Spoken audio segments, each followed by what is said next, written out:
লম্বা হুইসেল বাজিয়ে ছুটল ট্রেন। প্রিয়জনদের সঙ্গে উৎসব উদযাপন আর যান্ত্রিক জীবন থেকে একটু অবসরের জন্য নগর ছাড়লেন যাত্রীরা।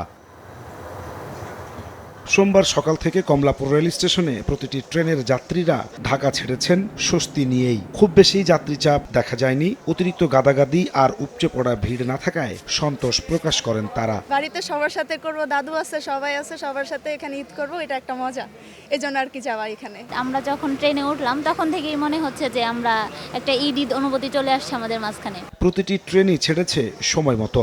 নির্ধারিত সময়ে যাত্রা করতে পেরে খুশি যাত্রীরা। সোমবার থেকে রেলপথের ঈদ যাত্রায় যুক্ত হয়েছে 3 জোড়া ঈদ স্পেশাল ট্রেন। সুন্দর পরিবেশ, কোনো ভিড় নেই। অনেক ভালো লাগতেছে যে বাসা যাব, সবার সাথে ঈদ করব।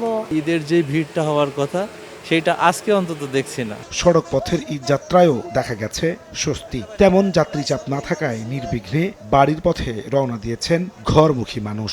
এবার কোনো টিকিটের দাম বাড়ে নাই, স্বাভাবিকই আছে এবং আগের মতো ভোগান্তিও নাই। ঈদ মানে তো আনন্দ, বন্ধু বান্ধব পরিবার সবার সাথে ঈদ করার জন্য আগে বাসায় যাওয়া হচ্ছে।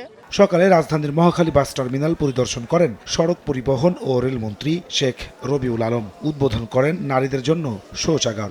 বলেন, ঈদ যাত্রায় অতিরিক্ত ভাড়া নেওয়ার অভিযোগ পেলেই ব্যবস্থা নেওয়া হবে। নির্ধারিত টাকার চেয়ে 1 টাকা ভাড়া নেওয়ার কোনো সুযোগ নেই।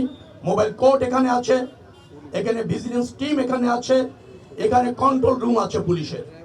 যে কোনো যাত্রী কমপ্লেন করলে তাৎক্ষণিক ব্যবস্থা নেওয়া হবে এবং আমরা 24 ঘন্টা তৎপর আছি, 24 ঘন্টা। ঈদ যাত্রা নির্বিঘ্ন রাখতে সড়ক মহাসড়কে নিরাপত্তা বাড়ানো সহ সব ধরনের ব্যবস্থা নেওয়া হয়েছে বলে জানান মন্ত্রী। নাজমুস সালেহী, সময় সংবাদ, ঢাকা।